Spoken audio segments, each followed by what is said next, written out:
الحمدللہ وکفا وسلام علی عبادہ الذین اصطفیٰ۔ سامعین و ناظرین السلام علیکم ورحمۃ اللہ وبرکاتہ۔ آج کی میری اس ویڈیو میں دو اہم باتوں پر گفتگو ہوگی۔ نمبر 1، کل بروز اتوار یوم عرفہ 9 ذوالحج کا دن ہے۔ یہ 9 ذوالحج کا دن بڑی ہی عظمت والا، بڑے مقام والا، بڑے شان والا دن ہے، اور 9 ذوالحج کو یوم عرفہ کہا جاتا ہے۔ 9 ذوالحج یوم عرفہ کے دن حجاج اکرام وقوف کے لیے میدان عرفات میں جاتے ہیں۔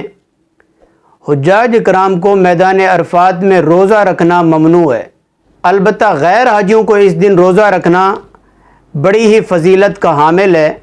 حضرت ابو قتادہ رضی اللہ تعالی عنہ فرماتے ہیں کہ جب رسول اللہ صلی اللہ علیہ وسلم سے پوچھا گیا یوم عرفہ 9 ذوالحج کے روزے کے متعلق، تو حضور اقدس صلی اللہ علیہ وسلم نے فرمایا کہ مجھے رب العالمین کی ذات پر یقین ہے کہ جو بھی اس دن روزہ رکھے گا اس کے گزرے ہوئے 1 سال اور آئندہ آنے والے سال، یعنی ان 2 سالوں کے گناہوں کا کفارہ بن جاتا ہے۔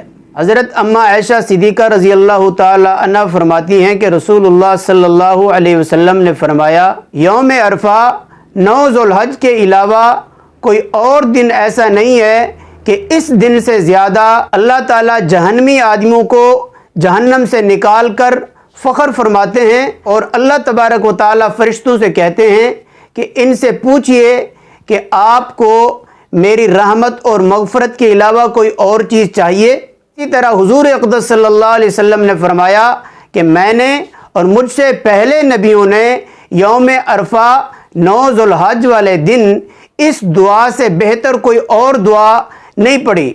وہ دعا کون سی ہے؟ وہ دعا یہ ہے، لا الہ الا اللہ وحدہ لا شریک لہ لہ الملک ولہ الحمد وہو علی کل شیء قدیر۔ ہم سب کو چاہیے کہ 9 ذوالحج یوم عرفہ والے دن اس دعا کا خوب اہتمام کریں۔ اور دوسری بات یہ ہے کہ 9 ذوالحج بروز اتوار صبح فجر کی نماز کے بعد سے لے کر 13 ذوالحج کی عصر کی نماز کے بعد تک تکبیرات تشریق پڑھنا واجب ہیں، یعنی یہ ٹوٹل کتنے دن بنے؟ 5 دن بنے۔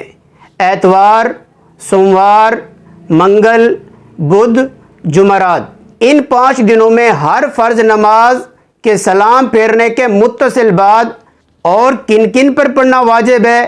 شہری ہو، دیہاتی ہو، مقیم ہو، مسافر ہو، مرد ہو، عورت ہو، ان 5 دنوں میں ہر فرض نماز کے سلام پھیرنے کے متصل بعد مردوں کو پڑھنا بلند آواز میں واجب ہے، عورتوں کو پست آواز میں، آہستہ آواز میں پڑھنا واجب ہے۔ تو ہمارے بیچارے مسلمان بہن بھائی اس چیز کی بہت بڑی غفلت کرتے ہیں، یا تو انہیں اس چیز کا علم نہیں ہے، یا ان کو یہ بتایا نہیں گیا، یا وہ خود غفلت کرتے ہیں، لیکن اس چیز کی بالکل غفلت نہیں کرنی چاہیے۔ اللہ تبارک و تعالی ہمیں اس پر عمل کرنے کی توفیق عطا فرمائے۔ اور ایام تشریق کسے کہتے ہیں؟ ماہ ذی الحج کی 11ویں، 12ویں، 13ویں، ان 3 تاریخوں کو ایام تشریق کہا جاتا ہے۔ تشریق کا معنی ہے گوشت کو دھوپ میں ڈالنا۔ ان دنوں میں گوشت کو سکھایا جاتا ہے، اس لیے 10ویں تاریخ کے بعد ان 3 دنوں کو ایام تشریق کہا جاتا ہے۔ اور تکبیرات تشریق کے الفاظ یہ ہیں، اللہ اکبر، اللہ اکبر، لا الہ الا اللہ، واللہ اکبر، اللہ اکبر، وللہ الحمد۔